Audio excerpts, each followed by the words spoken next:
दोस्तों, आज हम बात करेंगे हिंदी सिनेमा के ऐसे सुपरस्टार की जिन्हें उनके नाम से ज्यादा उनके कद और उनके डायलॉग से पहचाना जाता है। रिश्ते में तो हम तुम्हारे बाप होते हैं, नाम है शहंशाह। जहां ये खड़े हो जाते हैं लाइन वहीं से शुरू हो जाती है। दोस्तों, कोई ने एंग्री यंग मैन कहता है, कोई सदी का महानायक, कोई बिग बी, तो कोई शहंशाह, कोई लावारिस। उनके जितने प्रशंसक उतने ही उनके नाम है। दोस्तों, जी हाँ दोस्तों, आज हम बात करेंगे श्री अमिताभ बच्चन साहब के फिल्मी करियर के बारे में। भारतीय सिनेमा के इतिहास में युग पुरुष का दर्जा रखने वाले, हर दिल अजीज, सबके प्यारे चहेते कलाकार श्री अमिताभ बच्चन साहब का जन्म उत्तर प्रदेश में इलाहाबाद शहर में हुआ था 11 अक्टूबर सन 1942 की शाम को। इनके पिता का नाम श्री हरिवंश राय बच्चन और माता जी का नाम तेजी बच्चन था। अमिताभ बच्चन के सबसे छोटे भाई अजिताभ बच्चन हैं, जो उनसे 5 साल छोटे थे। दोस्तों, जब अमिताभ बच्चन साहब का जन्म हुआ था तब उन्हें देखने उनके पिता के जो पड़ोसी थे, जो वो बहुत बड़े कवि थे, सुमित्रा नंदन पंत साहब, वो उन्हें देखने के लिए आए, जिन्होंने अमिताभ बच्चन को देखते ही उनके पिता हरिवंश राय बच्चन साहब से कहा कि देखो, ये कितना शांत दिखने वाला बच्चा है, ऐसा मानो जैसे अमिताभ। तभी हरिवंश राय बच्चन साहब ने डिसाइड कर लिया कि मैं अपने बेटे का नाम अमिताभ रखूंगा। अमिताभ जिसका अर्थ होता है अनंत प्रतिभा वाला।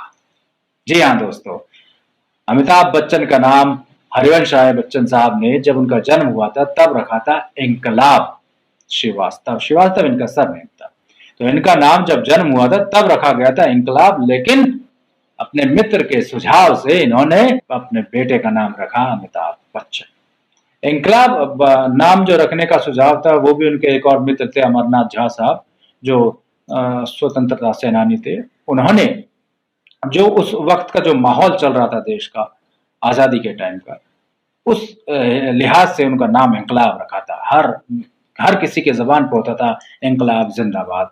इसी से प्रेरित होकर बच्चन साहब, अमिताभ बच्चन साहब के बचपन में जो स्टार्टिंग वाला जो नेम था वो रखा गया था इंकलाब, इंकलाब श्रीवास्तव। अमिताभ बच्चन साहब के जो पिता हैं श्री हरिवंश राय बच्चन साहब, वो 20वीं सदी के सुप्रसिद्ध कवियों में से एक थे और माताजी भी कविताओं में रुचि रखती थी। इनकी माताजी को भी फिल्म इंडस्ट्री से एक प्रस्ताव आया था, लेकिन वो परिवार की जिम्मेदारी संभालने के चक्कर में उस प्रस्ताव को उन्होंने ठुकरा दिया था। तेजी बच्चन जी और हरिवंश राय जी दोनों ही कॉलेज में अध्यापक। अमिताभ बच्चन साहब की माताजी के बारे में एक खास बात यह है कि वो इंदिरा गांधी जी की बहुत करीबी मित्र थी। बहुत कम लोग जानते होंगे कि राजीव गांधी और अमिताभ बच्चन बचपन से ही बहुत अच्छे मित्र रहे हैं और इनके परिवार की नजदीकियां भी काफी गहरी थी। अमिताभ बच्चन की मां तेजी बच्चन और राजीव गांधी की मां पूर्व प्रधानमंत्री श्रीमती इंदिरा गांधी के बीच बहुत गहरा लगाव था। दोस्तों, अमिताभ बच्चन फिल्मों में आने से पहले कोलकाता में एक शिपिंग कंपनी में काम किया करते थे। इस दौरान उन्हें 800 रुपए का मासिक वेतन मिलता था। अमिताभ बच्चन साहब को अपने करियर के शुरुआती दौर में बहुत जिल्लतें झेलनी पड़ी थी। दोस्तों, अमिताभ बच्चन साहब ने आकाशवाणी में भी बतौर अनाउंसर पद के लिए उन्होंने आवेदन किया था, लेकिन उन्होंने ये कह के रिजेक्ट कर दिया था कि भाई, तुम्हारी आवाज बहुत बहुत वजनदार है, बहुत मोटी, और हमें ऐसी आवाज की जरूरत नहीं है, और उन्हें वहां काम करने का अवसर प्राप्त नहीं हुआ था। यहाँ तक कि फिल्म रेशमा और शेरा, सुनील दत्त साहब ने जब फिल्म बनाई थी तो इतनी जबरदस्त आवाज होने के बावजूद भी उन्हें एक मूक भूमिका, यानी कि एक गूंगे व्यक्ति का किरदार उन्हें दिया गया था। अमिताभ बच्चन साहब ने अपने फिल्मी करियर में ढेर सारी सुपरहिट फिल्में दी हैं। दोस्तों, 12-13 फिल्में ऐसी हैं जिनमें उन्होंने डबल रोल की भूमिका निभाई, और एक फिल्म का नाम तो मैं आपको ऐसा बता दूं जिसमें उन्होंने 3 किरदार, यानी कि ट्रिपल रोल प्ले किया। कलकत्ता से अमिताभ बच्चन ने डिसाइड किया कि भाई, मैं अब मुंबई जाऊंगा और अपना किस्मत वहां पर आजमाऊंगा। तो मुंबई आते समय उनके पास उनकी माँ की सहेली, यानी कि उस वक्त की प्रधानमंत्री इंदिरा गांधी जी की एक सिफारिशी चिट्ठी भी थी, जिसमें उन्होंने अमिताभ की सिफारिश के रूप में एक खत लिखकर उनको दिया था। यह खत उन्होंने उस वक्त के एक बेहतरीन निर्देशक जिनका नाम ख्वाजा अहमद अब्बास था, जो के अब्बास के नाम से प्रसिद्ध थे, उनके वहां पर उन्हें बतौर उस लेटर के बदौलत एक फिल्म में काम मिला, जिस फिल्म का नाम था सात हिंदुस्तानी। जिस फिल्म को करने से उन्हें पहला राष्ट्रीय पुरस्कार अमिताभ बच्चन को मिला था। और ये वो फिल्म थी, एकमात्र ऐसी फिल्म थी सात हिंदुस्तानी अमिताभ बच्चन के फिल्मी करियर में जो ब्लैक एंड व्हाइट फिल्म थी। सात हिंदुस्तानी एकमात्र फिल्म थी। सात हिंदुस्तानी का एक बहुत अच्छा किस्सा मैं आपको सुना देता हूं दोस्तों। ख्वाजा अहमद अब्बास यानी कि के अब्बास जब ये फिल्म प्लान कर रहे थे तो इस फिल्म की कास्टिंग कंप्लीट हो चुकी थी। उसके बाद बच्चन साहब वहां पहुंचे, उनसे मुलाकात की और इंदिरा जी का लेटर उनको दिखाया। तो सिफारिशी पत्र इंदिरा जी ने लिखकर बच्चन साहब को दिया था। ख्वाजा साहब ने कहा कि भाई आपको आने में थोड़ी देर हो गई, क्योंकि सात हिंदुस्तानी फिल्म की कास्टिंग में कंप्लीट कर चुका हूं। किस्मत देखना दोस्तों, मैं जो बात आपको समझाने की कोशिश कर रहा हूं उस किस्मत को देखना कि सिफारिशी पत्र को लेकर भी उनको वो फिल्म नहीं मिली। अब किस्मत का फेर कुछ ऐसे पलटा खाता है कि उस फिल्म में बतौर एक्टर काम कर रहे थे टिन्नू आनंद जी। टिन्नू आनंद सात जो कैरेक्टर थे उसमें, सात हिंदुस्तानी जो फिल्म थी उसमें सात कैरेक्टर थे, उस सात में से एक कैरेक्टर कर रहे थे टिन्नू आनंद जी। तो टिन्नू आनंद साहब को लेटर आ गया सत्यजीत रे साहब का कि आपको बतौर असिस्टेंट हमारे यहाँ पे काम मिल रहा है। अब सत्यजीत रे साहब बहुत बड़ा नाम था उस जमाने में, एज अ डायरेक्टर सत्यजीत रे बहुत बड़ा मतलब उस औहदा रखते थे। तो टिन्नू जी ने रिक्वेस्ट की ख्वाजा अहमद अब्बास साहब से कि जी मैं एक्टर नहीं बनना चाहता, मैं बनना चाहता हूँ डायरेक्टर, और मुझे वहां से एक लेटर आ गया है और मैं वहां पर जाना चाहता हूं, तो आप इस रोल के लिए किसी और को आप रेकमेंड कर लीजिए। क्योंकि बच्चन साहब अब्बास साहब से मिल चुके थे, उन्हें भी ध्यान आया कि भाई ऐसे ऐसे लेटर एक आया हुआ है। तो उन्होंने प्लान किया कि अब टिन्नू जी की जगह हम अमित को यानी कि अमिताभ बच्चन को इस फिल्म में कास्ट करेंगे। और इस तरीके से सात हिंदुस्तानी में एक कैरेक्टर निभाने का सुअवसर प्राप्त हुआ श्री अमिताभ बच्चन साहब को, जो उनकी पहली फिल्म थी। ये अब 1969 में अमिताभ बच्चन की ये पहली फिल्म रिलीज हुई दिल्ली के सिनेमा, उस टाइम पे सिनेमा चलता था शीला सिनेमा जिसको हम बोलते हैं, शीला सिनेमा में वो फिल्म रिलीज हुई। तब अमिताभ बच्चन ने पहले दिन अपने माता पिता के साथ इस फिल्म को देखने का प्लान बनाया। उस समय अमिताभ बच्चन एक और फिल्म कर रहे थे, सुनील दत्त साहब की फिल्म थी रेशमा और शेरा, जिसकी शूटिंग जैसलमेर में चल रही थी। तो जैसलमेर से बच्चन साहब स्पेशल इस फिल्म का पहला शो अपने माता पिता के साथ देखने के लिए दिल्ली रवाना हुए। तो दिल्ली जब वो पहुंचे तो एक ही जोड़ी कपड़े में आए थे, उनके पास कपड़े भी नहीं थे।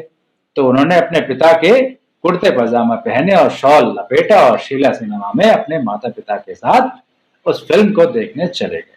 ये वही सिनेमा था दोस्तों जब बच्चन साहब दिल्ली में पढ़ाई किया करते थे और अक्सर शीला सिनेमा में फिल्में देखने जाया करते थे, और उसी सिनेमा में इनकी पहली रिलीज हुई फिल्म को ये वहां बैठकर अपने माता पिता के साथ देखने का इन्हें सौभाग्य प्राप्त हुआ। अब बात करते हैं रेशमा और शेरा फिल्म की।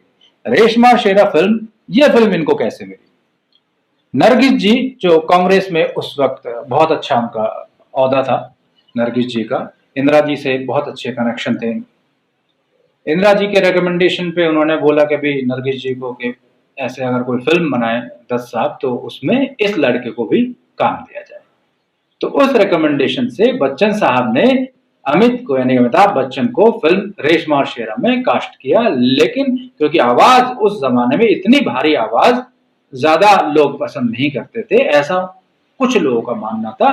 तो दत्त साहब ने एक मूक यानी कि गूंगे व्यक्ति का किरदार अमिताभ बच्चन को उस फिल्म में दिला दिया। इस फिल्म की जब शूटिंग चल रही थी जैसलमेर में, और जैसलमेर का जो क्लाइमेट है आपको सबको पता है कि बहुत ज्यादा वहां पर गर्मी होती है, तपती रेत में वहां पर शूटिंग वहां पर चल रही थी। फिल्म की हीरोइन थी वहीदा रहमान जी। तो जब वहीदा रहमान और सुनील दत्त नंगे पैर तपती रेत में शूट वहां पर कर रहे थे, तो अमिताभ बच्चन वहां पर बैठे हुए देख रहे थे, और जैसे ही वहां पे कट हुआ तो बच्चन साहब वहीदा जी की जूतियां लेकर ये स्पीड से भागे और वहीदा जी को जूते उन्होंने पहनाए। तो ये एक क्रेज था एक न्यू कमर लड़के का वहीदा रहमान जी के प्रति कि वो कितनी रेस्पेक्ट उस एक्ट्रेस को करते थे कि तपती रेत में खुद दौड़ के गए और उन्हें वो चप्पल पहनाई। तो इस तरीके का दौर भी सदी के महानायक जिन्हें हम कहते हैं बच्चन साहब, उन्होंने वो दौर भी देखा है कि जब फिल्म के एक्टर्स की जूतियां उठाने तक का उन्हें अवसर प्राप्त हुआ और उन्होंने कभी भी इस बात से गुरेज नहीं किया। आज भी वो इस बात का जिक्र किसी भी बड़े टीवी शो में अक्सर कर दिया करते हैं। आज बच्चन साहब को पूरी दुनिया जानती है दोस्तों, लेकिन एक जमाना एक दौर ऐसा भी था जब बच्चन साहब खुद काम के लिए तरसते थे। ये वो दौर था जब वो उनके स्टार्टिंग की फिल्में नहीं चल पा रही थी, काम मिल नहीं पा रहा था, बैक टू बैक फ्लॉप फिल्में उनके खाते में दर्ज हो रही थी। 7 हिंदुस्तानी फिल्म जब बच्चन साहब ने की थी तो उस फिल्म में उनके को एक्टर थे जिनका नाम था अनवर अली। अनवर अली, मैं आपको बता दूं, उस जमाने के बेहतरीन कॉमेडी एक्टर कहे जाने वाले महमूद साहब के भाई अनवर अली। तो अनवर से अमिताभ बच्चन की बहुत गहरी दोस्ती उनसे हो गई। अनवर ने अमिताभ बच्चन को महमूद से मिलवाया। महमूद, यहां भी एक कनेक्शन कांग्रेस पार्टी का था। महमूद साहब का बहुत अच्छा रिलेशन था उस टाइम पे कांग्रेस पार्टी से। तो इस तरीके से बच्चन साहब और महमूद साहब भी बहुत अच्छे गहरे मित्र बन गए, यहां तक कि महमूद तो अमिताभ बच्चन को अपना बेटा मानने लगे थे। महमूद साहब उस जमाने में वो एक्टर थे जो एक्टर से ज्यादा फीस लिया करते थे। एक फिल्म थी मैं सुंदर हूं, उसमें महमूद जी भी थे और विश्वजीत एक एक्टर कहे जाते हैं वो भी थे। विश्वजीत को 5 लाख रुपए फीस मिली थी और महमूद जी को 8 लाख रुपए फीस मिली। तो हर फिल्म में उनका एक गाना हुआ करता था और हर फिल्म के पोस्टर पे उनका फोटो हुआ करता। तो ये औहदा महमूद साहब वहां उस टाइम पे रखते थे। तो उन्होंने अमिताभ बच्चन को स्ट्रगल करने में बहुत ज्यादा मदद की, यहां तक कि उन्हें एक गाड़ी भी दी थी और एक फ्लैट, जिस फ्लैट में अनवर उनके भाई रहते थे, उस फ्लैट में रहने की अनुमति दी। और अमिताभ बच्चन एक बेटे की तरह उनकी हर चीजों का इस्तेमाल उस जमाने में किया करते थे जब वो उनके फ्लैट में रहा करते थे। तो महमूद साहब ने फिल्मों के लिए अमिताभ को रेकमेंड करना शुरू कर दिया। आपने आनंद फिल्म देखी होगी, आनंद फिल्म रेकमेंडेशन महमूद साहब की रेकमेंडेशन से मिली थी। यहां तक कि महमूद साहब ने अमिताभ बच्चन को बॉम्बे टू गोवा फिल्म में एज अ लीड मुख्य भूमिका में पहली बार काम दिया था। इससे पहले दोस्तों जितनी भी फिल्म अमिताभ बच्चन साहब ने की थी उसमें उनको सहायक रोल ही मिला करते थे, लेकिन बॉम्बे टू गोवा जो महमूद साहब ने बनाई थी वो पहली फिल्म थी अमिताभ बच्चन की जिसमें उन्हें as a main lead actor काम करने का मौका मिला। तो महमूद साहब ने पहली फिल्म में जो बतौर मेन लीड एक्टर काम दिया बॉम्बे टू गोवा। इस फिल्म के बारे में एक रोचक किस्सा मुझे याद आ रहा है दोस्तों। इस फिल्म की हीरोइन थी अरुणा ईरानी। अरुणा ईरानी के बारे में बता दूं, अरुणा ईरानी और महमूद साहब का अफेयर उस जमाने में चल रहा था। तो महमूद साहब उस फिल्म के प्रोड्यूसर थे, उन्होंने अमिताभ बच्चन को एज अ मेन लीड काम उस फिल्म में दिया और हीरोइन रखी अरुणा ईरानी। अब क्योंकि बच्चन साहब को पता था यार उनकी गर्लफ्रेंड है, तो उनका हाथ पकड़ने में वो हिचकिचाए शॉट देते वक्त। तो जब महमूद ने 2-3 बार ये देखा तो उन्होंने साइड में ले जाके बोला कि भाई किसी बात की टेंशन मत लो और जैसे मर्जी वैसे इनका हाथ आप पकड़िए। तो एक कॉन्फिडेंस अमिताभ के अंदर बिल्ट हो गया। इस फिल्म का एक मजेदार किस्सा मैं आपको सुना रहा हूं दोस्तों। अमिताभ बच्चन साहब और महमूद के बीच में एक गाना फिल्माया जाना था जिस गाने के बोलते देखा ना है रे सोचा ना है रे रख दे निशाने पे जा। तो महमूद जी ये चाहते थे कि अमिताभ बच्चन इस गाने पे डांस करें, लेकिन अब अमिताभ बच्चन साहब को तो इतना ज्यादा डांस आता नहीं था उस जमाने में। उन्होंने कहा कि भाईजान मुझे डांस नहीं हो पाएगा मुझसे, तो बहुत हिचकिचाने लगे। और महमूद साहब तो अड़ गए कि भाई तुम्हें नाचना है तो नाचना ही है। तो उन्होंने उनको फ्री कर दे कि जो स्टेप्स तुम कर सकते हो वो तुम करो, और इस तरीके से वो गाना फिल्माया गया और वो गाना आज तक भी सुपरहिट है। वो गाना, ये बॉम्बे टू गोवा वो फिल्म थी दोस्तों जिसने अमिताभ बच्चन के करियर को ऊपर पहुंचाने में काफी हद तक मदद की थी। जब ये रिलीज हुई थी तो क्या होता है कि उस जमाने में एक साथ फिल्में रिलीज नहीं होती थी, स्लॉट में होती थी, क्योंकि रील बन के जाती थी। तो जब पहली बार ये रिलीज हुई कुछ सेंटर्स पे तो फिल्म ये ज्यादा कमाई नहीं कर सकी, लेकिन उसके बाद जितनी बार भी ये फिल्म रिलीज हुई तो इसने प्रोड्यूसर्स की झोलियां हमेशा भरी है दोस्तों। महमूद साहब, अमिताभ बच्चन साहब के बारे में जब भी जिक्र करते हैं तो वो हमेशा एक गर्व के साथ कहते हैं कि मेरा बेटा है अमिताभ बच्चन, आज मेरे बेटे के पास फिल्मों की लाइन लगी हुई है, क्योंकि महमूद साहब ने जिस तरीके से उनका करियर प्लान किया था उससे ऊंचाइयां, सफलता की ऊंचाइयां अमिताभ बच्चन ने छोड़ी थी। तो एक गर्व उन्हें होता था कि मेरे जो बेटा, उनको कहते थे कि मेरे बेटे के पास आज फिल्मों की लाइन लगी है। जिस आदमी के पास सक्सेस होती है उसके दो पिता होते हैं, एक पिता वो जिसने उसे पैदा किया और दूसरा पिता वो जिसने उसको करियर में आगे बढ़ने में मदद की। तो मुझे गर्व होता है कि मैं अमिताभ बच्चन का दूसरा पिता हूँ। एक महमूद साहब का एक किस्सा मुझे याद आ रहा है। साल 2004 में महमूद जी का निधन हुआ था। उस वक्त उन्होंने अपना थोड़ा सा दुख जाहिर किया था अमिताभ बच्चन के प्रति। एक एक्टर के तौर पर स्थापित करने में हमेशा महमूद साहब ने उनकी मदद की। अमिताभ बच्चन साहब ने भी इस बात का जिक्र कई कई प्लेटफॉर्म पे किया है। महमूद भाई मेरे करियर के शुरुआती ग्राफ में मदद करने वालों में से सबसे अहम रोल उन्होंने ही निभाया था। वो पहले प्रोड्यूसर थे जिन्होंने मुझे, ये बतौर अमिताभ बच्चन, मैं उनकी लाइनें मैं आपको बता रहा हूँ कि वो अमिताभ बच्चन साहब हमेशा कहते हैं कि वो पहले प्रोड्यूसर थे जिन्होंने उन्हें बॉम्बे टू गोवा फिल्म में मेन लीड करने का अवसर प्रदान किया था। कई फिल्में फ्लॉप हो जाने के बाद अमिताभ बच्चन प्लान कर चुके थे कि भाई अब मैं वापस अपने माता पिता के पास जाना चाहता हूँ, और वो अपने इंडस्ट्री को छोड़कर जाना चाहते थे। लेकिन ये बात जब अनवर जो अमिताभ बच्चन के दोस्त और महमूद जी के छोटे भाई थे, तो उन्होंने जब महमूद जी को बताई तो महमूद साहब ने फिर अमिताभ के करियर को आगे बढ़ाने में उनकी काफी हद तक मदद की थी।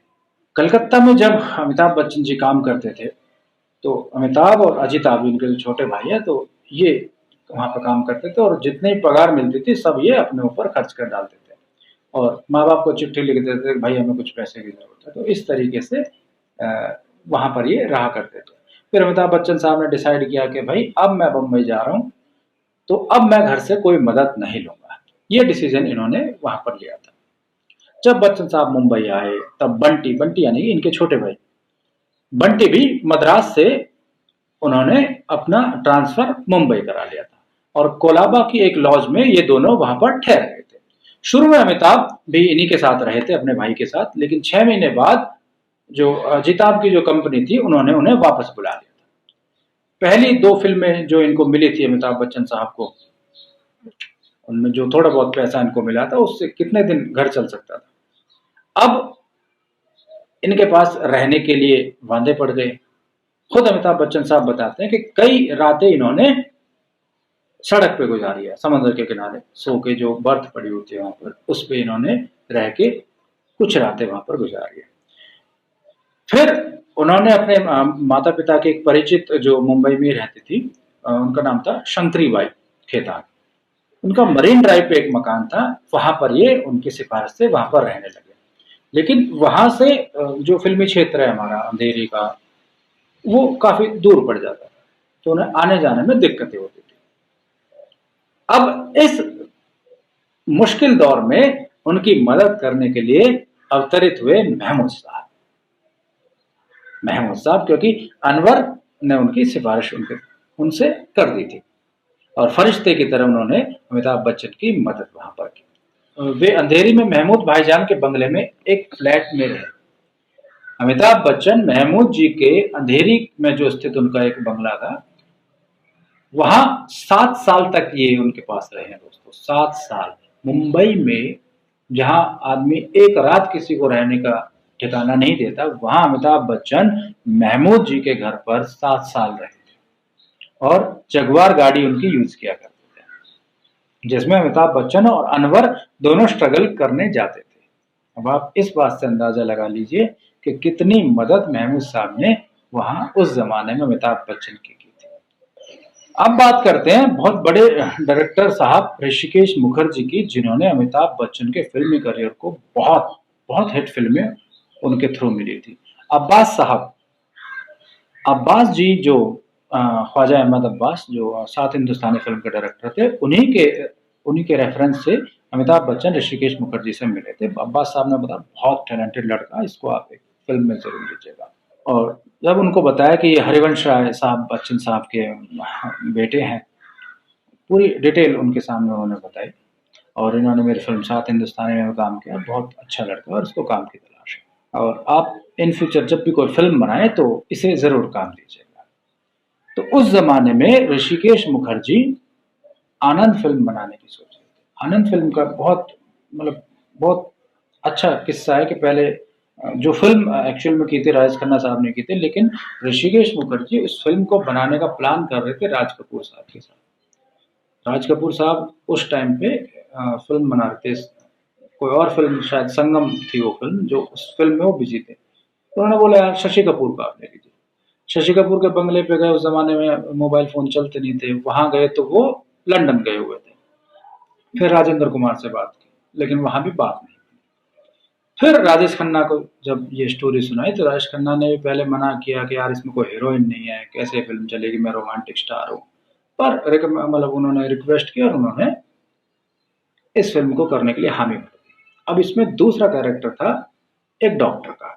उस फिल्म आनंद फिल्म में जो डॉक्टर का कैरेक्टर था उसके लिए संजीव कुमार पहली पसंद थी, लेकिन राजेश खन्ना ने कहा कि यार संजीव कुमार नहीं, कोई और लड़का आप ले लो, क्योंकि संजीव कुमार के बारे में हमेशा ये कहा जाता था कि वो अपने जो को एक्टर था उसके रोल को खा जाते थे, इतना बेहतरीन किरदार वो निभाते थे। तो राजेश खन्ना ने कहा कि यार मैं थोड़ा कंफर्ट फील नहीं करूंगा, आप किसी और लड़के को ले लो।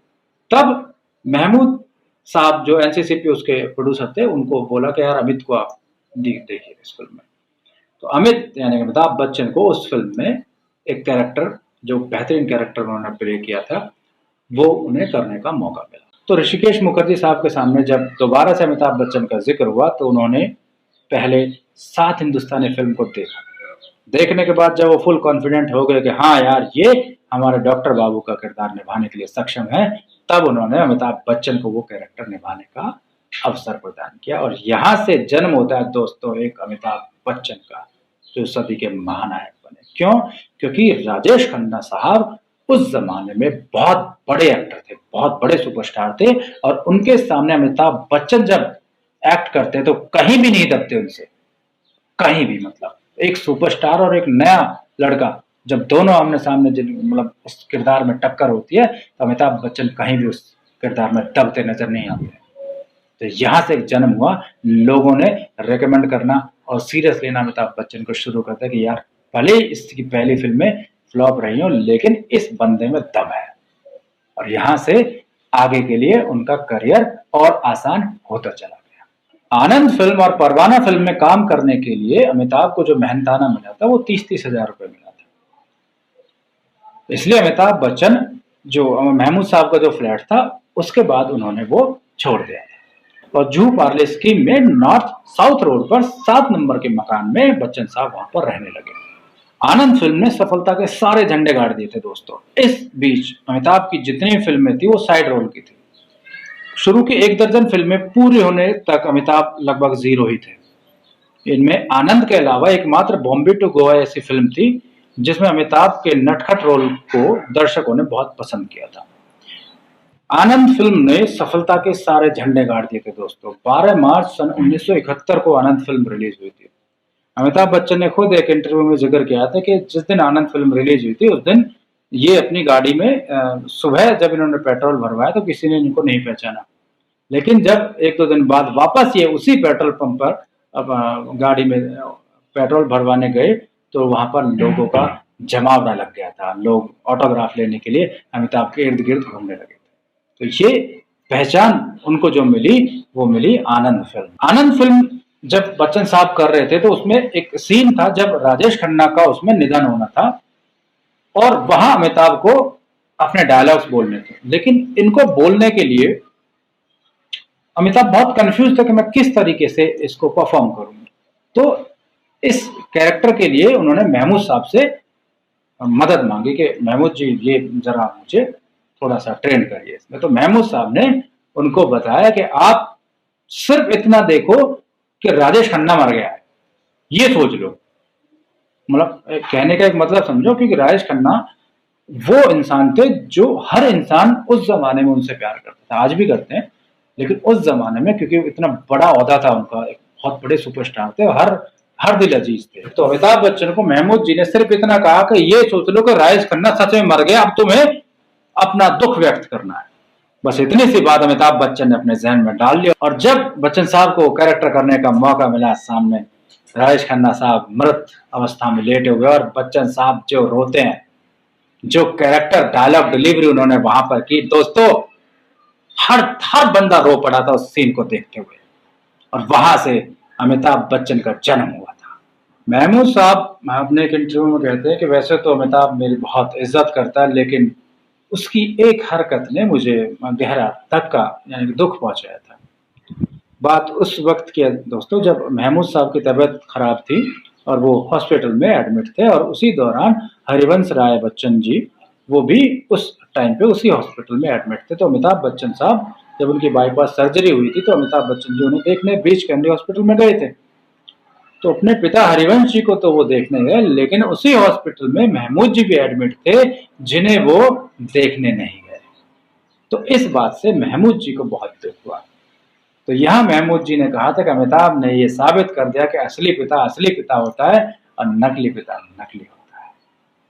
तो ये बात हमेशा, ये टीस हमेशा महमूद जी अपने मन में रखते थे। बात करते हैं जया बहादुरी जी, जो अमिताभ बच्चन जी की धर्मपत्नी है। अमिताभ बच्चन और जया जी की पहली मुलाकात पुणे के फिल्म एंड टेलीविजन इंस्टीट्यूट जो पूना में स्थित है वहां पर हुई थी। और दूसरी मुलाकात उनकी जो हुई थी वो हुई थी फिल्म गुड्डी के सेट पर। आपको मैं बताना चाहता हूँ कि ऋषिकेश मुखर्जी इस फिल्म के डायरेक्टर थे और गुड्डी फिल्म में पहले बतौर एक्टर अमिताभ बच्चन को ही साइन किया जा रहा था, लेकिन क्योंकि उनकी बैक टू बैक फिल्में फ्लॉप हो रही थी तो प्रोड्यूसर्स के कहने पर अमिताभ बच्चन साहब को उस फिल्म से निकाल दिया गया था। यहाँ तक कि एक हफ्ते की शूट हो भी चुका था। तो प्रोड्यूसर ने कहा कि यार ये लड़का इस कैरेक्टर में सूट नहीं करता है। तो गुड्डी फिल्म से अमिताभ बच्चन को ऋषिकेश मुखर्जी ने निकाल दिया था और उनकी जगह लिया था सम्मीत बांजा को। हालांकि गुड्डी के बाद उन्होंने आनंद फिल्म साथ में की, मिली की, चुपके चुपके की, अभिमान की। अमिताभ बच्चन और जया जी की शादी जो थी वो अभिमान फिल्म की रिलीज के कुछ महीने पहले हुई थी।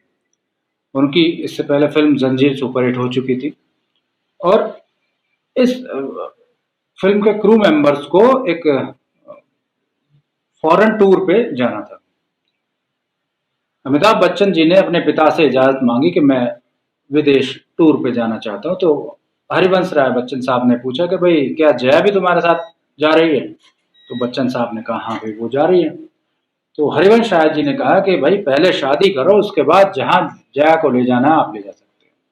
तो क्योंकि आदर्श पुत्र थे तो अपने पिता की बात उन्होंने मानी और 2 दिन के अंदर दोनों ने शादी कर ली और शादी के बाद ये वर्ल्ड टूर पे वहां से गए थे। जया जी और अमिताभ बच्चन साहब एक शादीशुदा जिंदगी जी रहे हैं और दोनों बहुत खुश हैं। दोनों के 2 बच्चे हैं, अभिषेक बच्चन और श्वेता बच्चन। अभिषेक बच्चन एक्टर बन चुके हैं, उनकी वाइफ ऐश्वर्या राय वो भी एक्ट्रेस है, दोनों की शादी हो चुकी है। उनकी एक बेटी भी है, बेटी का नाम है आराध्या बच्चन। अब बात करते हैं दोस्तों अमिताभ बच्चन और रेखा के बारे में। 1978 में अमिताभ और रेखा की नजदीकियां की खबरें हर हर मैगजीन में छपने लगी थी, जिसकी जो आग है वो उनके घर तक भी जा पहुंची। कहते हैं रेखा दिल ही दिल में अमिताभ बच्चन को बहुत चाहती थी, लेकिन अमिताभ बच्चन हमेशा इस रिश्ते को लेकर हमेशा चुप्पी बनाए रखते थे। वहीं रेखा अक्सर फिल्मी पार्टीज में मांग में सिंदूर भरकर जाया करती थी और कभी कभी ऐसी अफवाहें भी सुनने को मिलती थी कि रेखा प्रेग्नेंट है। जिस समय अमिताभ बच्चन और रेखा के अफेयर की खबरें जोरों पर थी, उस समय इन खबरों से परेशान होकर उनकी धर्मपत्नी जया बच्चन जी ने रेखा को एक दिन डिनर पे बुलाया। सबने मिलकर डिनर किया।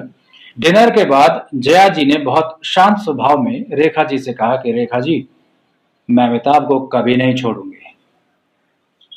रेखा जी ये सुनकर चुपचाप वहां से चली गई और इसके बाद अमिताभ बच्चन और रेखा में हमेशा हमेशा के लिए दूरियां बन गई। इंदिरा गांधी जो उस वक्त की प्रधानमंत्री थी, उन्होंने अपने बेटे राजीव गांधी से कहा था कि कभी भी अमिताभ बच्चन को राजनीति में मत लाना। तो जब तक इंदिरा जी जीवित रही तब तक तो बच्चन साहब राजनीति में नहीं आए, लेकिन उनकी जब 1984 में जब उनकी हत्या हुई उसके बाद राजीव गांधी के आग्रह पर अमिताभ बच्चन ने राजनीति में आने का मन बना लिया। इलाहाबाद की लोकसभा सीट से चुनाव उन्होंने लड़ने का फैसला किया और भारतीय राजनीति के चाणक्य कहे जाने वाले दिग्गज नेता हेमवती नंदन बहुगुणा को उन्होंने भारी बहुमत से पराजित किया। ये अमिताभ बच्चन का बहुत बड़ा स्टैंड था राजनीति में, लेकिन राजनीति उन्हें कभी भी रास नहीं आई। अमिताभ बच्चन ने पहली बार किसी फिल्म में अगर गाना गाया था तो वो फिल्म थी नटवरलाल, जिसमें उन्होंने एक बहुत अच्छा बच्चों के लिए एक गाना गाया था, मेरे पास आओ मेरे दोस्तों एक किस्सा सुनो। ये पहला गाना था जो उन्होंने अपने फिल्मी करियर में गाया था। 1980 के दशक में अमिताभ बच्चन के चेहरे को लेकर एक कॉमिक्स चरित्र सुप्रीमो की शुरुआत भी की गई थी दोस्तों, जिसकी सीरीज का नाम था the adventures of Amitabh Bachchan, यानी कि अमिताभ बच्चन के किस्से, उसका नाम ये रखा गया था। और ये कॉमिक्स जो श्रृंखला है ये लगभग 2 साल तक चली थी, जिसमें सिर्फ अमिताभ बच्चन के किस्से ही उस कॉमिक्स के मैगजीन में प्रकाशित हुआ करते थे। साल 2003 में अमिताभ बच्चन को फ्रांस के ड्यूविले शहर की मानद नागरिकता भी प्रदान की गई थी दोस्तों, जो किसी भी विदेशी नागरिक के लिए बहुत ही दुर्लभ कही जाती है। अमिताभ बच्चन के अलावा यह सम्मान केवल ब्रिटेन की महारानी एलिजाबेथ सेकेंड, पहली बार अंतरिक्ष में प्रवेश करने वाले रूसी अंतरिक्ष यात्री यूरी गागरिन और पोप जॉन पॉल द्वितीय को ही मिला था। तो ये एक बहुत बेहतरीन, बहुत बड़ी उपलब्धि थी अमिताभ बच्चन के लिए। अमिताभ बच्चन जो फिल्मी महानायक कहे जाते हैं, एक दौर ऐसा भी आया था, एक समय ऐसा भी आया था जब इसी महानायक को गंभीर चोट लग गई थी दोस्तों। वो फिल्म थी कुली। कुली फिल्म की शूटिंग के दौरान फिल्म में खलनायक की भूमिका निभा रहे थे पुनीत इस्सर। आपने महाभारत फिल्म देखी होगी, महाभारत में जो दुर्योधन है वो कुली फिल्म में विलन की भूमिका में थे। और उस फिल्म में एक ऐसा स्टंट था जिसको करने के लिए अमिताभ ने खुद ही डायरेक्टर मनमोहन देसाई जी को बोला था, भाई मैं थोड़ा फ्रीडम चाहता हूँ इस फाइट को करने के लिए, और उन्होंने खुद ही वो फाइट करने का फैसला लिया।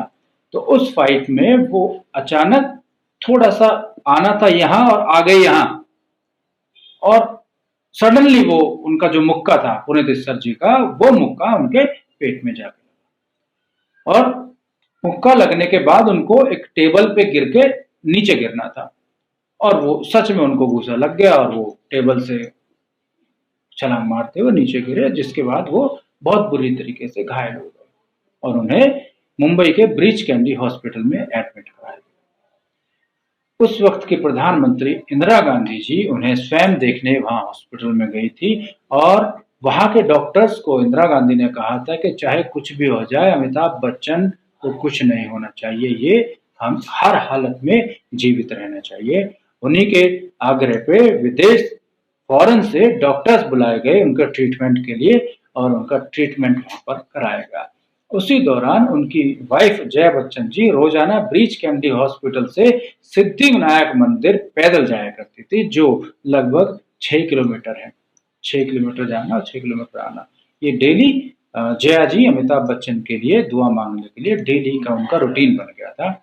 और हजारों लाखों प्रशंसक अमिताभ बच्चन के जीवित रहने के लिए दुआ मांगते थे हॉस्पिटल के बाहर, मंदिरों के बाहर। पूरे देश में ये सिलसिला चल गया था कि अमिताभ बच्चन को भगवान हर हालत में ठीक कर दे, और उनके चाहने वालों की दुआएं भगवान ने कबूल की और अमिताभ बच्चन कुछ ही महीनों में स्वस्थ होकर वापस फिल्म इंडस्ट्री की तरफ उन्होंने रुख किया। वो फिल्म कुली की फिल्म की शूटिंग उन्होंने दोबारा शुरू की, और जब वो सीन आता जहां पर वो उनको घूसा लगा था, वो मुक्का लगा था, तो जब सिनेमा में फिल्म रिलीज होती है तो उस जगह फिल्म को पॉज कर दिया जाता है और एक लिखा हुआ कैप्शन आता है कि ये वही सीन था जिसमें अमिताभ बच्चन घायल हुए थे। इस फिल्म का एक किस्सा और मुझे याद आ रहा है। इस फिल्म में एंड में अमिताभ बच्चन को गोलियां लगती है और वो मर जाते हैं। ये उनके एक्सीडेंट से पहले की बात है।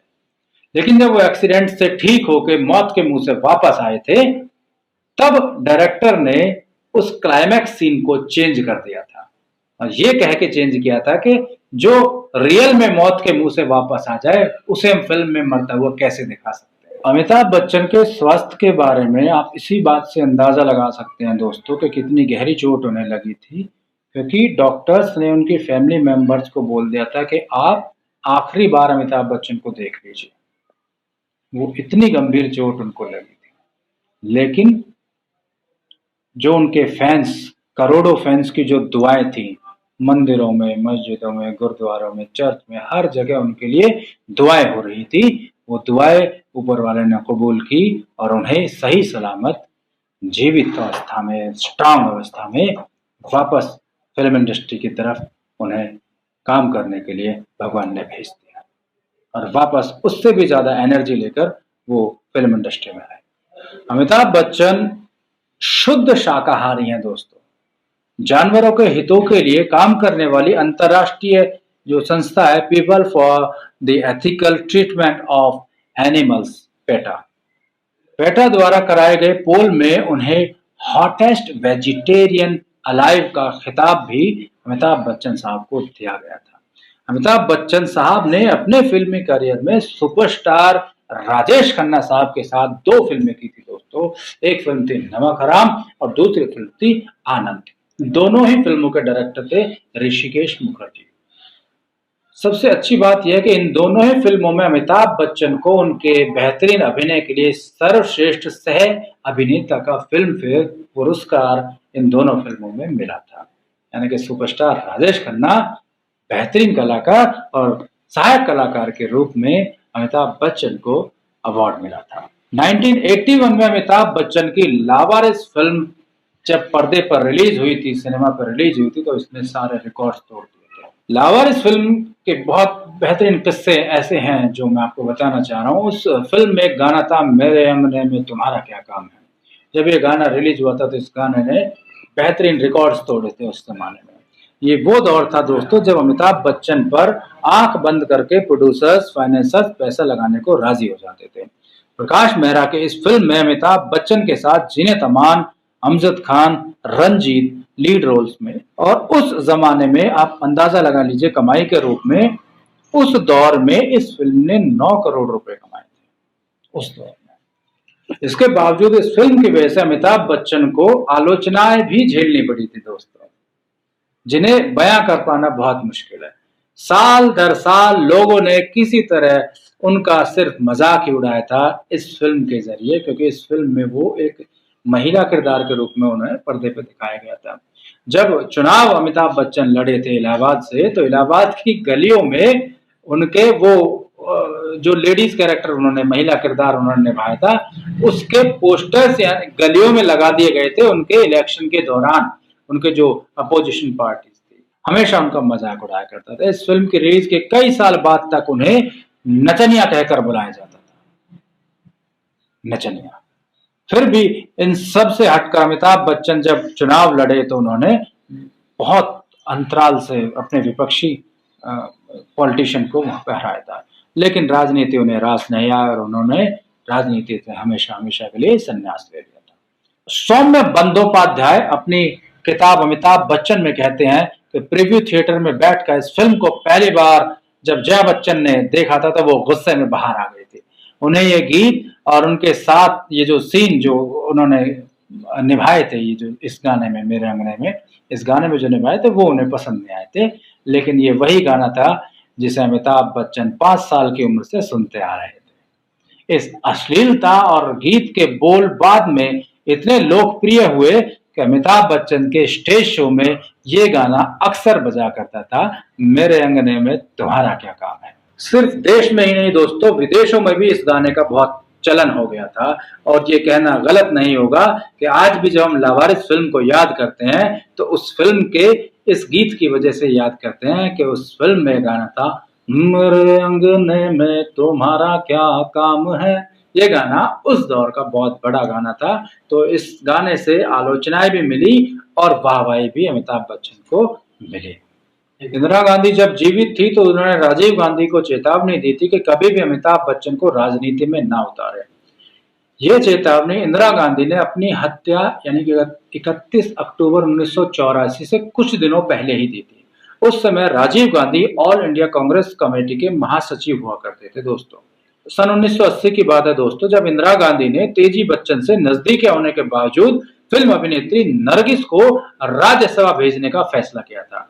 इंदिरा गांधी के छोटे बेटे की पत्नी यानी कि मेनका गांधी द्वारा निकाले गए एक मैगजीन सूर्या में छपे एक कॉलम के अनुसार इंदिरा गांधी के इस कदम से तेजी बच्चन बहुत नाराज हुई थी। हालांकि इंदिरा गांधी ने अपने इस फैसले को पूरी तरह से सही ठहराया था। एमएल फौतेदार के द्वारा साल 2015 में लिखे गए एक लेख के अनुसार ऐसा लगता है कि इंदिरा गांधी और तेजी बच्चन के रिश्ते बहुत लंबे समय तक तनावग्रस्त हो गए थे उनके इस डिसीजन की वजह से कि उन्होंने तेजी जी को लोकसभा में ना भेजकर फिल्म अभिनेत्री नरगिस जो सुनील दत्त साहब की बीवी और संजय दत्त साहब की मां थी उनको उन्होंने लोकसभा में भेजा था। राजीव गांधी के मुताबिक उनके सचिव रहे फौतेदार ने अमिताभ बच्चन के इस्तीफे के दिन को याद करते हुए कहा था कि अमिताभ प्रधानमंत्री जी को जब देखने आए थे तो उनके बीच जो बातचीत हुई थी वो उन्हें आज भी याद है। उस समय दिन के करीब 2:45 बज रहे होंगे, तब फौतेदार साहब लंच पर जाने वाले थे। उस समय प्रधानमंत्री ने उन्हें जब बुलाया, अमिताभ हमेशा की तरह कुर्ते पजामे में आए थे। अंदर गए, पीएम साहब कुर्सी पर बैठे थे, उनके दाईं ओर अमिताभ बच्चन साहब और बाईं ओर फौतेदार जी बैठे थे। इसके बाद राजीव गांधी ने अमिताभ बच्चन से कहा कि फौतेदार आपका इस्तीफा चाहते हैं। फौतेदार जी और अमिताभ बच्चन दोनों को हैरान करने वाली बात थी।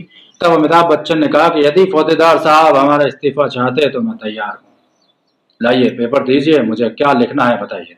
उसके बाद अमिताभ जी ने पेपर पर अपना इस्तीफा लिखा, जिसे बाद में अध्यक्ष के पास भेजा गया और उन्हें स्वीकार कर लिया गया और इस तरीके से अमिताभ बच्चन हमेशा हमेशा के लिए राजनीति से दूर हो गए। फिल्म जंजीर जो 1973 में आई थी, बहुत बड़ी ब्लॉकबस्टर फिल्म साबित हुई थी। इस फिल्म से पहले अमिताभ बच्चन साहब लगभग 1 दर्जन फिल्मों में काम कर चुके थे, जिनमें बॉम्बे टू गोवा, परवाना, आनंद, रेशमा और शेरा, 7 हिंदुस्तानी, प्यार की कहानी, बंसी बिरजू, एक नजर, संजोग, रास्ते का पत्थर, गहरी चाल, बंदे हाथ, बहुत सारी ऐसी फिल्में थी जिनमें ज्यादातर फिल्में फ्लॉप साबित हुई थी। फिल्म इंडस्ट्री में अमिताभ बच्चन को एक बैड लक एक्टर यानी कि अपशगुन हीरो माना जाने लगा था दोस्तों, कि जिस फिल्म में ये आएगा वो फिल्म फ्लॉप ही होगी। ऐसा उस समय में लोगों की धारणा बन चुकी थी।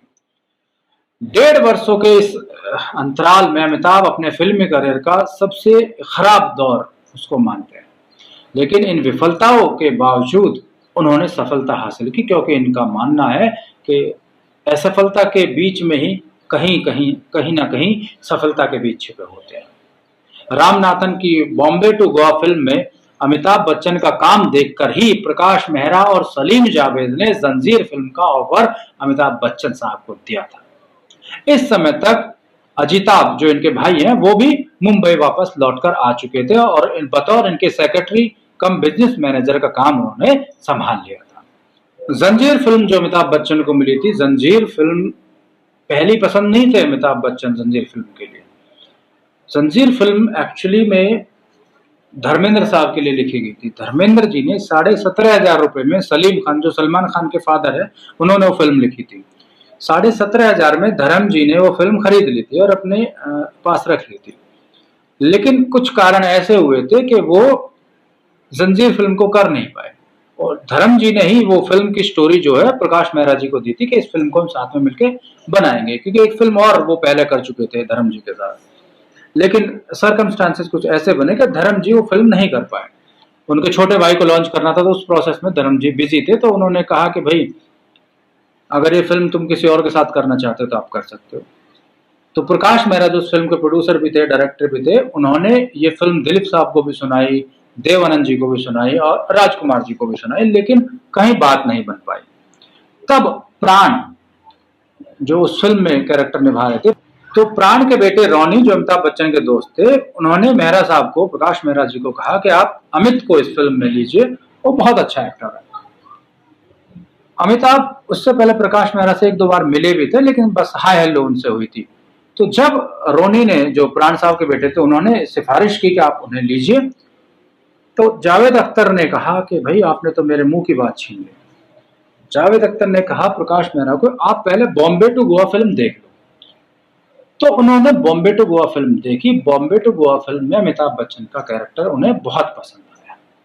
तो उसी फिल्म से उन्होंने मन बना लिया कि हाँ, ये लड़का इस फिल्म के लिए फिट बैठ सकता है। तो प्रकाश मेहरा जी डिसाइड कर चुके थे कि मैं अब इस फिल्म में अमिताभ बच्चन को ही साइन करूंगा। इस फिल्म में जब धर्म जी थे तब मुमताज इस फिल्म की हीरोइन थी, लेकिन जब धर्म जी चले गए तो मुमताज को भी उन्होंने कास्ट नहीं किया।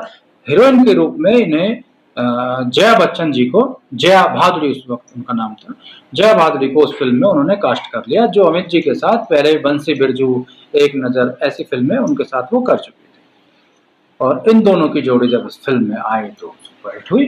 जंजीर में अमिताभ बच्चन ने पुलिस इंस्पेक्टर का किरदार निभाया था। पुलिस की वर्दी में वो जचेंगे या नहीं, प्रकाश मेहरा को इस पे थोड़ा सा डाउट था।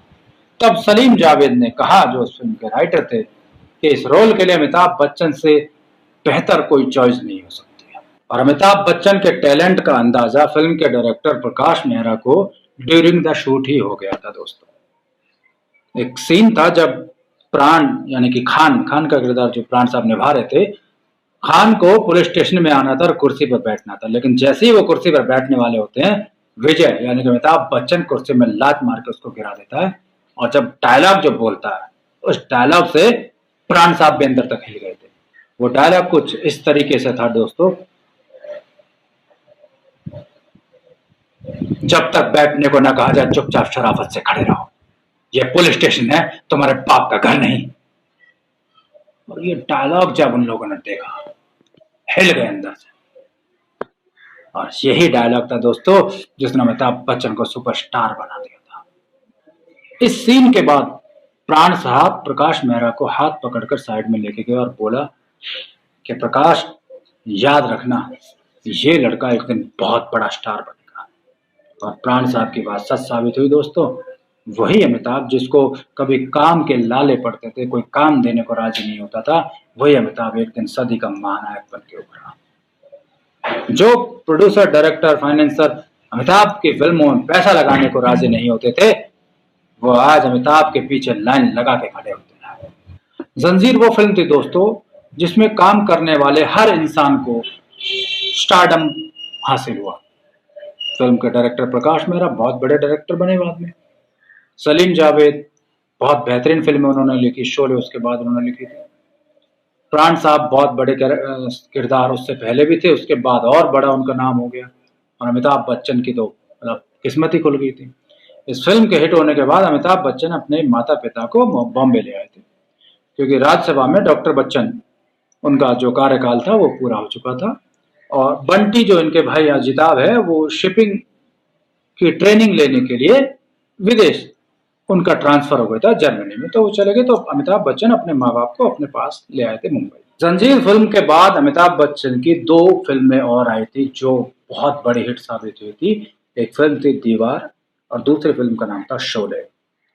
शोले फिल्म जो है दोस्तों वो धर्म जी यानी कि धर्मेंद्र साहब के रेफरेंस से अमिताभ बच्चन को मिली थी। शोले धर्मेंद्र कर रहे थे, जब प्रोड्यूसर डायरेक्टर ने उनसे पूछा कि भाई ये जय नाम का जो कैरेक्टर है इसके लिए किसको रेफर कर रहे हो, क्योंकि वो लोग पहले शत्रुघ्न सिन्हा साहब को प्लान कर रहे थे इस फिल्म में लेने के लिए, लेकिन अमिताभ धर्म जी से पहले मिल चुके थे। धर्म जी ने बोला कि यार वो लड़का है अमित, जंजीर उसकी आई है, उसको ले लो। तो उन्होंने अमिताभ जी को इस फिल्म में कास्ट कर लिया। तो जब शत्रु जी को पता चला तो उन्होंने धर्म जी से कहा कि पाजी ये क्या कर दिया। तो धर्म जी बोले कि यार वो पहले आया था इसलिए मैंने उसको ये रोल दिलवा दिया। आप पहले आया का मतलब क्या कि अमिताभ जब भी किसी से बड़े स्टार से मिलते थे तो अक्सर उनसे बोल दिया करते थे कि सर कोई सेकंड कैरेक्टर हो तो मुझे भी उस फिल्म में आप कास्ट कराइए।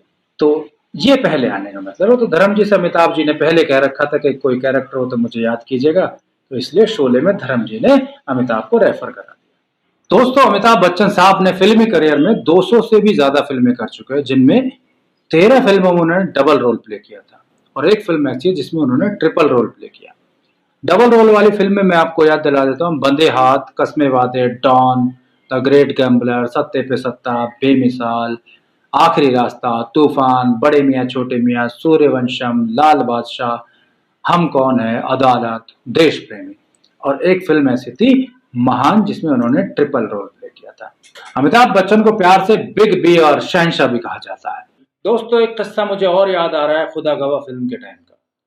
खुदा गवाह फिल्म अफगानिस्तान में शूट हुई थी और उस दौरान वहां के तत्कालीन राष्ट्रपति नजीबुल्लाह साहब ने अमिताभ बच्चन की सुरक्षा के लिए अपने देश की लगभग आधा सुरक्षा तंत्र उनकी सुरक्षा में तैनात कर दिया। कहा जाता है कि खुदा गवाह अफगानिस्तान के फिल्मी इतिहास की सबसे बड़ी ब्लॉकबस्टर फिल्म थी। साल 1992 में खुदा गवाह फिल्म बनी थी और ये फिल्म भारत, अफगानिस्तान, नेपाल और भूटान में शूट हुई थी। साल 2000 में मोहब्बतें फिल्म से अमिताभ ने एक बार फिर से सफलता का स्वाद चखा। इस फिल्म में उनके निभाए हुए किरदार को हर किसी ने सराहा था। इसी साल कौन बनेगा करोड़पति के पहले सीजन से अमिताभ बच्चन ने तहलका मचा दिया था।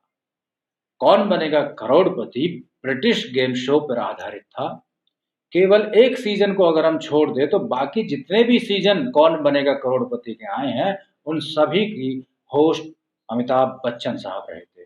सिर्फ एक सीजन था जिसमें शाहरुख खान को मेजबानी दी गई थी। अमिताभ बच्चन की प्रारंभिक शिक्षा के बारे में अगर बात करें दोस्तों तो वो इलाहाबाद में हुई थी। उसके बाद अमिताभ ने नैनीताल के एक बोर्डिंग स्कूल में आगे की शिक्षा ग्रहण की। अमिताभ साइंस सब्जेक्ट से इतने प्रभावित थे कि वो एक साइंटिस्ट बनना चाहते थे। साथ ही साथ वो स्कूल में होने वाले नाटकों में भी भाग लेते रहे थे और इस तरह उनके अंदर एक कलाकार की प्रतिभा बचपन से ही जागृत होती चली गई थी। अमिताभ बच्चन साहब की माताश्री की अगर बात करें तो उनकी माँ का नाम तेजी बच्चन था, जो कराची के सिख परिवार से बिलोंग करती थी पार्टीशन से पहले। इनकी माँ पाश्चात्य विचारों वाली थी, लेकिन उन्हें अपनी मान्यताओं पर दृढ़ विश्वास था। इनके माता और पिता दोनों अलग अलग सांस्कृतिक पृष्ठभूमि से संबंधित थे, लेकिन एक दूसरे से अगाध प्रेम दोनों के बीच में था। ये अलग अलग संस्कृतियों का मिश्रण अमिताभ बच्चन के अंदर साफ देखने को मिलता है। कभी वो एकदम पंजाबी भाषा इतने परफेक्ट तरीके से बोलते हैं और यूपी की भाषा तो पारंगत है ही खैर उसमें। साल 1981 में फिल्म आई थी कालिया। कालिया फिल्म के डायरेक्टर थे टिन्नू आनंद जी। टिन्नू आनंद जिन्होंने सात हिंदुस्तानी फिल्म में एक्टिंग का रोल छोड़ के डायरेक्शन की तरफ उन्होंने रुख किया था और उनका रोल मिल गया था अमिताभ बच्चन जी को। जब वो डायरेक्टर बने तो उनकी पहली फिल्म आई थी कालिया साल 1981 में। उस फिल्म का जब शूट चल रहा था उस वक्त का मुझे एक किस्सा याद आ रहा है। टिन्नू आनंद जी एक ऐसा डायलॉग उस फिल्म में डालना चाहते थे कि जिसमें ऑडियंस जोरदार तालियां उस सीन के ऊपर बजाए। तो उनके पिता भी राइटर थे, तो अपने पिता के साथ उन्होंने रात के 3 बजे तक डिस्कस किया और एक डायलॉग उन्होंने इजाद किया और वो डायलॉग उन्होंने अगले दिन शूट पे अमिताभ जी को उनके हाथ में थमा दिया। अमिताभ ने वो डायलॉग पढ़ा, नहीं यार ये डायलॉग मैं नहीं बोलूँगा। उन्होंने कहा सर ये डायलॉग मेरी फिल्म का हिस्सा, आपको बोलना पड़ेगा। और यहाँ उनमें तनातनी हो गई। अमिताभ जी अपनी पिनाक में हो गए, डायरेक्टर साहब भी मतलब भाई मुझे लेना है तो लेना है, मैं डायरेक्टर हूँ, मैं जो बोलूँगा आपको करना पड़ेगा। अब दोनों में बहस हो गई। डायरेक्टर ने यहाँ तक कि बोल दिया कि प्रोड्यूसर को भाई मैं इस फिल्म का डायरेक्शन नहीं करूँ, आप किसी और को डायरेक्टर ले लीजिए। बातें दोनों को समझाया गया। खैर अमिताभ जी ने पूछा आप ये डायलॉग क्यों लेना चाहते हो। उन्होंने कहा ये डायलॉग जब पर्दे पे आएगा तो लोग तालियां बजाएंगे। अमित जी ने कहा कि यार सब डायरेक्टर ऐसे ही बोलते हैं कि इस डायलॉग पे तालियां मिलेंगी और इल्ले तालियां मिलती नहीं है। उस वक्त वो एक शूट करके आए थे मद्रास से 2 और 2 5, तो वहाँ की भाषा का टोन था। टिन्नू आनंद जी वो भी अपने सनक में थे। उन्होंने कहा भाई अगर इस डायलॉग पे दर्शकों ने ताली नहीं बजाई तो मैं डायरेक्शन छोड़ दूंगा, लेकिन आपको भी प्रॉमिस करना पड़ेगा अगर तालियां मिली तो आप एक्टिंग छोड़ देना। अमिताभ बच्चन साहब ने कहा तुम्हारे कितनी फिल्में रिलीज हुई? उन्होंने कहा जी पहली फिल्म है मेरी तो। मैं 40 फिल्म कर चुका हूँ, तो एक्सपीरियंस किसका ज़्यादा है? भले आपका एक्सपीरियंस ज़्यादा हो बच्चन साहब, लेकिन मैं कह रहा हूँ इस डायलॉग पे तालियां मिलेंगी। बच्चन साहब ने इधर उधर देखा, लाइटमैन को, अरे भाई लाइट ऑन करो यार, बहुत सन के डायरेक्टर है, ये डायलॉग बुलवा के छोड़ेगा मुझसे। और वो डायलॉग बच्चन साहब ने बोला दोस्तों, और उस डायलॉग जब वो फिल्म में आया तो टिन्नू आनंद साहब स्पेशल उसी डायलॉग को देखने के लिए सिनेमा में जाते थे और लोग उस डायलॉग पर तालियां बजाते थे। वो सीन कुछ ऐसा था कि प्राण साहब जो जेलर होते हैं जेल के, अमिताभ भागने की कोशिश करते हैं लेकिन उनको पकड़ लिया जाता है, और वो प्राण साहब हाथ में बंदूक लेकर बोलते हैं कि इस बंदूक में जितना लोहा मैं तेरे शरीर में उतार दूंगा। तो बच्चन साहब ने का डायलॉग जो था, तू आतिशे दोज़ख से डराता है उन्हें जो आग को पी जाते हैं पानी करके। और ये वो डायलॉग था जहां दर्शकों ने तालियों की भरमार उस फिल्म में कर दी थी, और ये फिल्म अपने टाइम की बहुत बड़ी ब्लॉकबस्टर फिल्म साबित हुई थी दोस्तों। अमिताभ बच्चन अपनी जबरदस्त आवाज के लिए जाने जाते हैं दोस्तों। वे बहुत से कार्यक्रमों में एक वक्ता, पार्श्व गायक और प्रस्तोता रह चुके हैं। बच्चन साहब की आवाज से प्रसिद्ध फिल्म निर्देशक सत्यजीत रे इतने प्रभावित हुए कि उन्होंने अपने फिल्म शतरंज के खिलाड़ी में उनकी आवाज का उपयोग कमेंट्री के लिए किया। ये उनके लिए एक बहुत बड़ी उपलब्धि थी उस समय में जब ये स्ट्रगल कर रहे थे। साल 1995 में बच्चन साहब ने अपनी खुद की कंपनी एबीसीएल यानी कि अमिताभ बच्चन कॉरपोरेशन लिमिटेड शुरू की थी। ये वो दौर था दोस्तों जब अमिताभ बच्चन ने एक बार फिर से फिल्मों से संन्यास ले लिया था, डॉक्टर के कहने पर कि आपके बॉडी, आपके शरीर को स्वस्थ रखने के लिए आप कुछ दिनों के लिए आप संन्यास ले लीजिए। तो इस वजह से उन्होंने फिल्मों से संन्यास ले लिया और बिजनेस में उतर गए, और 1995 में उन्होंने अपनी खुद की company ABCL Amitabh Bachchan corporation limited की शुरुआत की। इस कंपनी ने 1996 में मिस वर्ल्ड जैसा मेगा इवेंट कराया था। मिस ये वही इवेंट था दोस्तों जिसमें सुष्मिता सेन विनर बनी थी और विजय माल्या इस इवेंट के जज बने थे। ये पहला मौका था जब मिस वर्ल्ड कॉन्टेस्ट किसी बाहर के देश में हुआ था। मिस वर्ल्ड इवेंट से पहले एबीसीएल ने 15 फिल्में बनाई थी जिनकी लागत करीब 4 करोड़ के आसपास थी, लेकिन ये ज्यादातर फिल्में फ्लॉप ही साबित हुई थी जिनमें अमिताभ बच्चन को बहुत ज्यादा घाटा सहना पड़ा था। और उसके बाद मिस वर्ल्ड कॉन्टेस्ट उन्होंने कराया उनकी कंपनी ने, जो उनकी कंपनी को दिवालिया बनाने के लिए काफी था। इस इवेंट से अमिताभ बच्चन को कोई कमाई नहीं हुई, बल्कि बच्चन साहब भरपूर कर्ज के नीचे दब गए। उनकी कंपनी के खिलाफ कई मामले, कानूनी मामले चल पड़े। यहाँ तक कि जो बैंक्स हैं उन्होंने लोन वसूली के लिए उन्हें ढेर सारे नोटिस उनके घर पर भेज दिए। बिग बी को अपना बंगला प्रतीक्षा, बिग बी के पास उस जमाने में 2 बंगले थे, एक जिसमें वो रहते हैं जिसका नाम है जलसा, और एक प्रतीक्षा बंगला। ये बंगला सत्ते पे सत्ता फिल्म जब उन्होंने की थी तब उसके पारिश्रमिक के तौर पर बच्चन साहब को मिला था। प्रतीक्षा उस बंगले का नाम है। तो ये बंगला उन्होंने गिरवी रख दिया था। एबीसीएल का लक्ष्य था 1000 करोड़ की कंपनी बनना, लेकिन इस बैनर की जितनी भी फिल्में हैं सब फ्लॉप हुई और जोरदार घाटा उन्होंने बच्चन साहब को दे डाला। अमिताभ बच्चन साहब के ऊपर 90 करोड़ रुपए का कर्ज उस जमाने में, 90s के दौर में 90 करोड़ बहुत बड़ी रकम हुआ करती थी दोस्तों। उस जमाने में 90 करोड़ का कर्जा बच्चन साहब के सर पे हो गया था। इस कर्ज को चुकाने के लिए कैनरा बैंक और दूरदर्शन ने बच्चन साहब पर दबाव बनाना शुरू कर दिया था।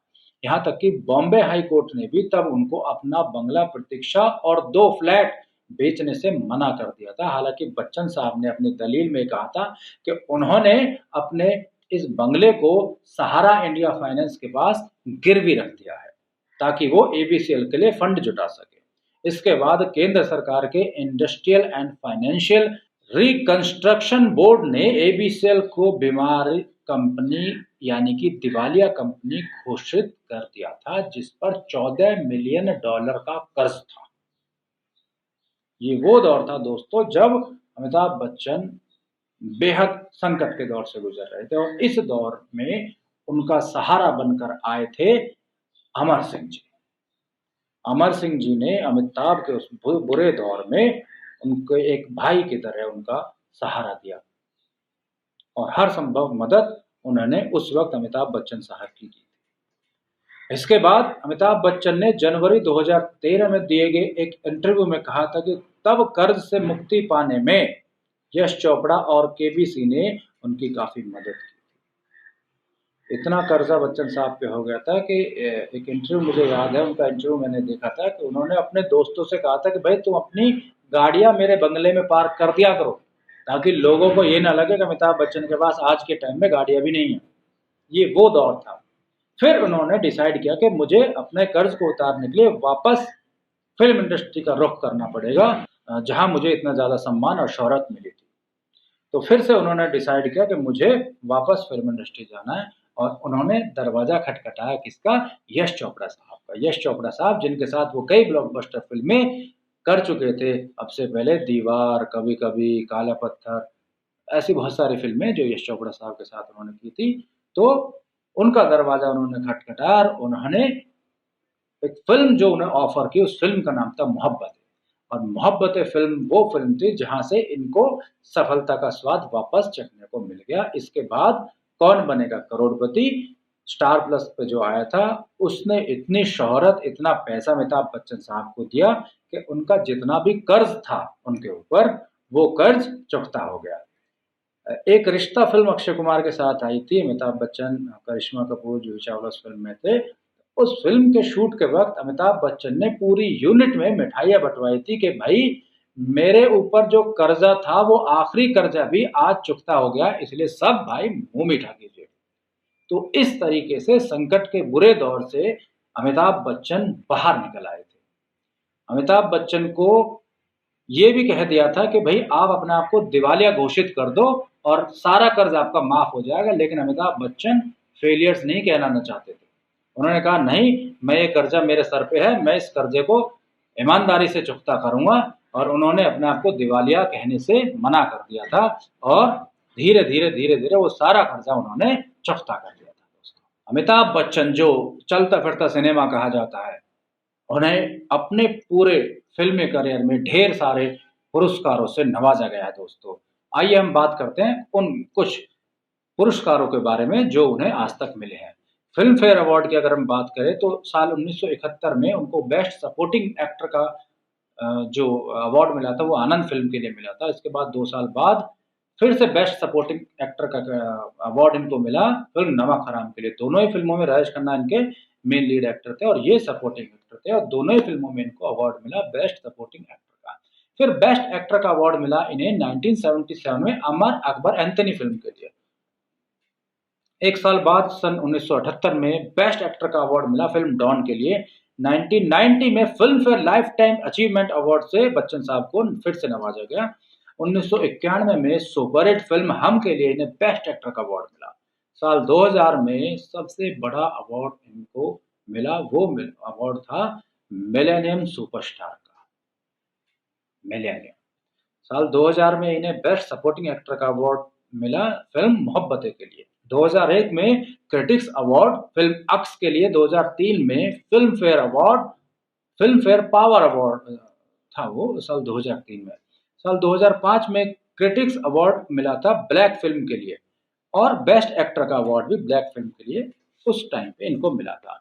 साल 2010 में इनको पा फिल्म के लिए बेस्ट एक्टर का अवार्ड मिला था। दोस्तों, 2011 में फिल्म फेयर स्पेशल अवार्ड इन्हें दिया गया था इनकी फिल्म इंडस्ट्री में 40 साल पूरे होने की खुशी में। उसके बाद 2016 में अवार्ड मिला पीकू फिल्म के लिए बेस्ट एक्टर का अवार्ड। आईफा अवार्ड की अगर हम बात करें, साल 2000 में स्पेशल मानद पुरस्कार से नवाजा गया। साल 2001 में बेस्ट सपोर्टिंग एक्टर का अवार्ड मिला मोहब्बतें के लिए। 2002 में best personality of the year का अवार्ड मिला। 2006 में बेस्ट एक्टर ब्लैक के लिए। 2010 में फिर से पा फिल्म के लिए आईफा अवार्ड बेस्ट एक्टर का। एशियन फिल्म अवार्ड की बात करें, 2010 में हुए चौथे एशियन फिल्म पुरस्कार में लाइफ टाइम अचीवमेंट अवार्ड से बच्चन साहब को नवाजा गया। इसके बाद 2001 में पद्म भूषण इनको मिला था। 1984 में पद्मश्री अवार्ड से इनको नवाजा गया था। पद्म विभूषण 2015 में इन्हें मिला था। नेशनल फिल्म अवार्ड मिला। बेस्ट एक्टर फिल्म का अवार्ड इन्हें मिला था 2015 में पीको फिल्म के लिए। बेस्ट एक्टर का नेशनल अवार्ड इन्हें मिला था फिल्म अग्निपथ के लिए साल 1990 में। फिर इन्हें अवार्ड मिला 2005 में ब्लैक फिल्म के लिए, उसके बाद 2009 में पा फिल्म के लिए, 2015 में इन्हें बेस्ट एक्टर का नेशनल अवार्ड मिला था पीकू फिल्म के लिए। स्क्रीन अवार्ड जोड़ी नंबर 1 के खिताब इनको मिला था 2003 में आई फिल्म बागवान के लिए। अमिताभ बच्चन मिस्टर परफेक्शनिस्ट है दोस्तों, हर फील्ड में वो अपना करिश्मा दिखाते हैं। उन्होंने बहुत सारी फिल्मों में गाने भी गाए थे, जैसे मिस्टर नटवरलाल फिल्म में उन्होंने गाने गाने की शुरुआत की थी और पहला उनका गाना जो था मेरे पास आओ मेरे दोस्तों। इसके बाद सिलसिला फिल्म में 2 गाने इन्होंने गाए, नीला आसमान और रंग बरसे भीगे चुनरवाए। बागवान फिल्म में भी इन्होंने 2 गाने गाए थे, मैं यहाँ तू वहाँ एक सैड सॉन्ग था, होली खेले रघुवीरा ये भी बागवान फिल्म में इन्होंने गाया था। लावारिस फिल्म का सुपर डुपर हिट गाना मेरे अंगने में तुम्हारा क्या काम है। शमिता फिल्म में भी एक गाना गाया था, इसके बाद कहानी फिल्म में एक गाना गाया था, भूतनाथ फिल्म में इन्होंने 2 गाने गाए थे, वजीर फिल्म में गाना गाया और निशब्द फिल्म में भी इन्होंने गाने गाए थे।